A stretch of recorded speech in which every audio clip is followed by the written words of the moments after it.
Many years ago, I was asked a very interesting question. Somebody asked me a question, they raised their hand in a seminar and said, Tony, can you change people that don't want to change? Of course you can change people who don't want to change. All you need is the right kind of. If you have enough leverage where change becomes an absolute.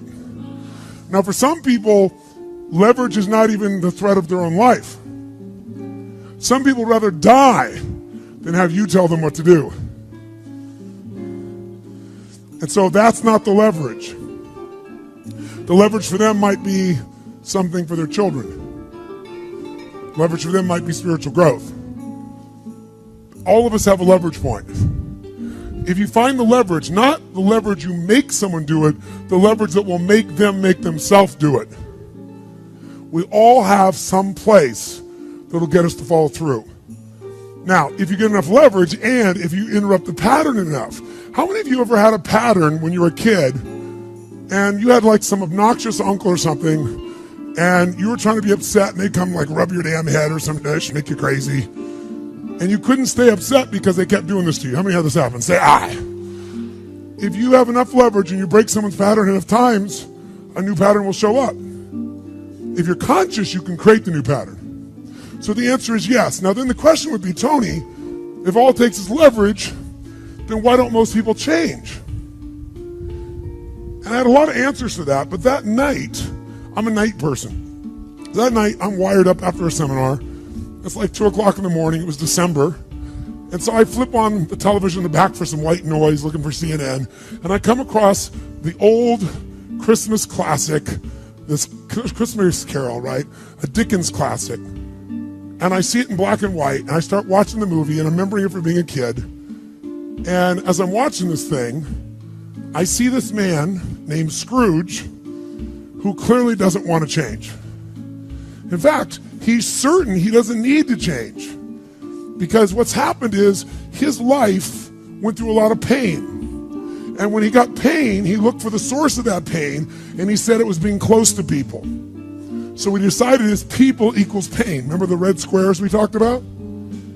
So now he wants to avoid people. And he's mean to people. Now, he's also very wealthy financially. He makes up this belief that because I'm mean and tough with people, I'm rich.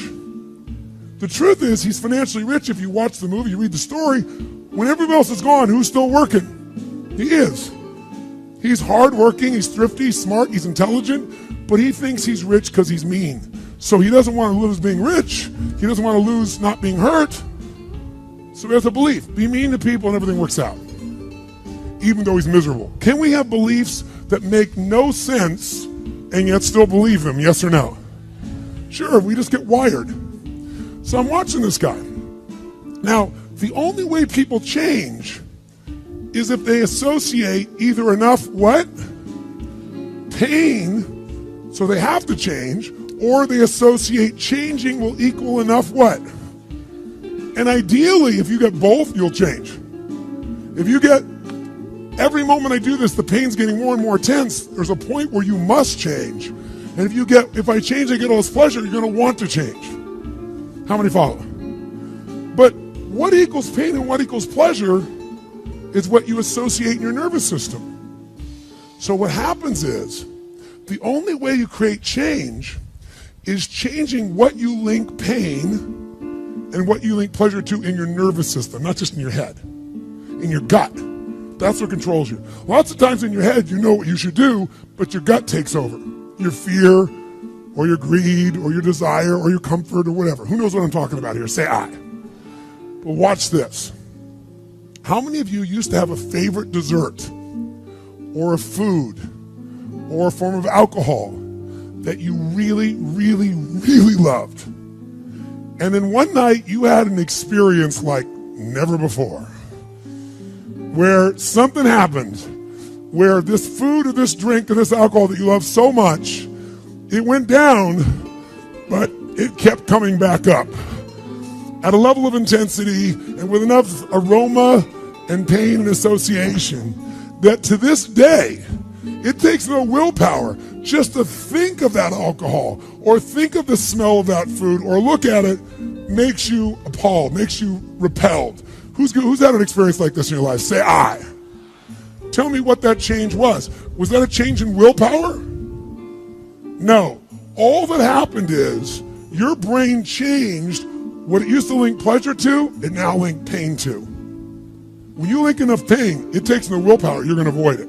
The problem is some of you are linking pain to things you need, like exercise, right? Or pain what you need, like a relationship, right? And it's the wrong association, but it's going to control your life. Your job is to change what you link pain and pleasure to. So that night, what was pleasure became pain, and now it takes no willpower, you just avoid it.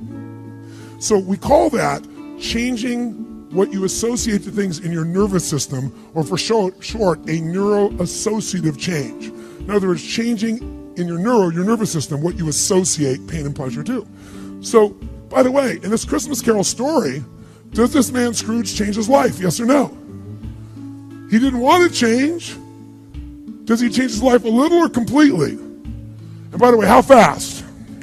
In a heartbeat, in one evening. How does it happen? 3 neuroassociative conditioning specialists show up at his house. Right? 3 ghosts show up, and what do? They get him to link a massive, unbearable amount of what? To all the things he did in the past around people. Then they go to everything he has in the present, pain, and everything in the future, pain, till there's so much, there was nowhere to escape. Here's the other reason why people don't change. Because right now, my relationship's in pain. But it was good in the past. So you escape having a change by remembering a good time. Or, I might be coughing and having these problems with cigarettes right now, but you know what? George Burns lived to be 102. He smoked cigars, by the way, and he's 1 out of 10 billion people that pulled that off. But let's not confuse ourselves with ratios. So you make up what the future is. If your present is painful, you can escape to the past and get out of the pressure to change. How many follow this? Say I. Or you can escape to a future because no one knows what it is for sure and you can make it up. But if your brain links it's been painful in the what? Past, in the, and it's even worse in the, you'll change like that. Who here has ever stayed in a relationship that you knew was not right for you? It wasn't right for you, it wasn't right for them. Who has ever stayed in a relationship way too long? Who's done this before? Raise your hand. Say I. It wasn't good for you, it wasn't good for them, yet you stayed. Why? Why? Because even though it's painful in the present, what'd you do? You said, it'll get better over there in the future. Who finally changed? Who here finally changed that? Say I. How'd you do it? Your brain went, it's painful now, it was painful in the past, it's going to be worse in the future, that's it. That's what I call a Dickens pattern. When you lock in pain in all those places, there's no place to escape, so you change. It's like if you put a wall here, and a wall here, and we close them in on you, amazingly, you'll move forward. That's what we're talking about. Giving yourself leverage on yourself that way, not having someone else do it to you, you do it to yourself. That's when you got the power again. How many get it? Say I. This could be the greatest time you ever live if you control what you focus on, if you find a more empowering meaning, and if you decide to model the actions of those who succeeded before you. It can be the best financial time, the best emotional time, the best spiritual time of your life, but you better take control of your state. And if you think you're going to do it just by today, you're wrong. You're going to need to get yourself some rituals. Right now, every one of you in this room is controlled by your rituals. I don't just mean this one. I mean, every morning you get up. I know your body. I can look at your body right now, and I can guess your rituals. Some of you, your rituals to work out 5 times a week, I can see it clearly. 4 to 6 times a week, it's obvious. Because you couldn't look like that if you didn't do that. Some form of workout. I don't care if it's walking, lifting, whatever. Some of you, it's obvious that lifting weights is part of it. You can see by that man's muscles. I know what his rituals are. Because your life comes from your rituals. If you don't develop the ritual, you're kidding yourself. How many agree with me on this? Raise your hand, say I. And there are rituals that put you in state, and there are rituals that take you out of state. You have rituals in your relationship, you have rituals with your body, you have rituals around your finances, and the rituals that worked in the reaping time of fall in the markets and in business and in real estate, those rituals won't work now. If you do the right thing at the wrong time, you get pain.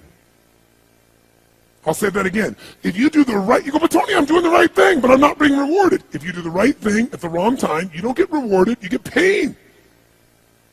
So you better do the right thing at the right time, and to do that, you better know what season you're in, and to do that, you better learn how to change your state, how to take control of your own conditioning. That's what I live for. Does this make sense to you, yes or no? Come on, guys, yes or no? So now it's time to train yourself to do that. I'll show you how fast it can change. Try this just for a second. I want to show you what you can do with just focus. Try this for a moment. I'm going to give you a test. Sit up in your chair with some energy. Make sure your buddy next to you is in a strong state. If or otherwise, adjust their state. Come on, change their physiology, whatever they got to do. See if they're ticklish. That might help. Now do this. I want you to look around this room right now and find everything in this room that you can find that is brown as fast as you can. Look for brown, look for brown, look for brown, look for brown. Look around you, look for brown, look for brown, look for brown. Okay, close your eyes. I'm going to give you a test. With your eyes closed now, shout out loud everything you saw that was red. If you see a lot more brown right now than red, say yes. Open your eyes. Look for red now. I want you to really look for red. Look for red, look for red, look for red. Anything you can find that's red, look for red. All around you, look for red. Raise your hand if you found more red this time and say I. Why did you find more red this time? Because seek and you shall. That's right. Whatever you focus on, you're going to find it. In fact, let me tell you something. You'll even find it when it's not there. How many saw burgundy, called it red, just so you could have more things you counted? Raise your hand, say, I, come on. See, whatever you're looking for, you're going to find. So if you want to change your life, my friends, you've got to change your physiology and you've got to change your focus. By the way, how fast can you change that stuff? How fast, my friends? How fast? How fast? Come on. In a heartbeat, once you rechange your conditioning. That's all you got to do. And you can do it fast. You can do it with a question or two. Try this right now. Answer this question in your mind and be honest. What in your life today, if you wanted to be, could you feel proud about right now? If you wanted to feel proud, if you didn't feel like, I shouldn't be proud, if you wanted to feel proud, what could you be proud of in your life today? Your children, your health, your body. Is there a problem you faced? Instead of running from it, you finally stepped up and handled it? What could you feel proud of in your life today? If you wanted to feel proud. How many can think of something? And when you think about this thing you're proud of, what about that makes you feel proud? What do you focus on that makes you feel proud? How do you breathe when you really start to feel proud? What's the kind of look on your face that starts to happen when you let yourself feel proud? Yeah. How's that feel?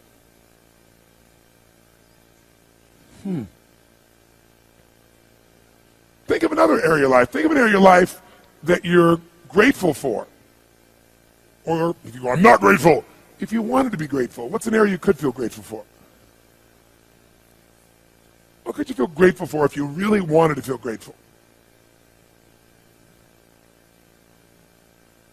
How many can think of something you could feel grateful for? Let me see your hands. And what about that are you grateful for? What do you focus on that makes you feel grateful? How does it feel when you're really, truly feeling filled with gratitude?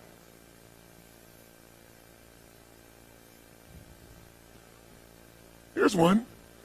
If you wanted to be excited about your life right now, and you were willing to be excited, you're willing to buck everybody else's trend, what could you feel excited about in your life if you wanted to feel excited? What could you get excited about if you really focused on it and you really took it in? And you weren't in a negative place. What could you get excited about if you wanted to be excited in your life?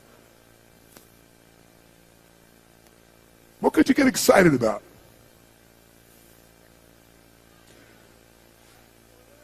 How many of you can think of something you feel excited about right now? Raise your hand. Let me see your hand.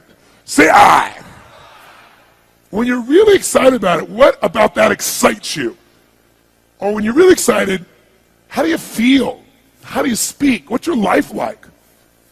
By the way, when you're excited, does it tend to touch other people, yes or no? Absolutely. By the way, do people have a tendency, by the way, who feels different right now than just even a couple moments ago? Raise your hand and say, I. Why? Because focus is controlled by questions. If you ask a different question continuously, not once, continuously, you will get a different answer. If you ask a lousy question, you get a lousy answer and a lousy state. Somebody says, why does this always happen to me? It doesn't always happen to you, but the brain's like a computer. Ask it a question, it'll have to come up with an answer. Because you deserve it, you idiot. Someone will say, how come I can never lose weight? You can lose weight, but if you keep saying, how come I can never lose weight, the brain's got to come with an answer. It goes, you're a pig. Lousy questions create what? Lousy answers. Ask a better question, get a better answer. Now here's what I want you to get. I want you to get that you can change your state. How fast, guys? How fast? How fast? And if you get the habit of doing it, you'll have a different life.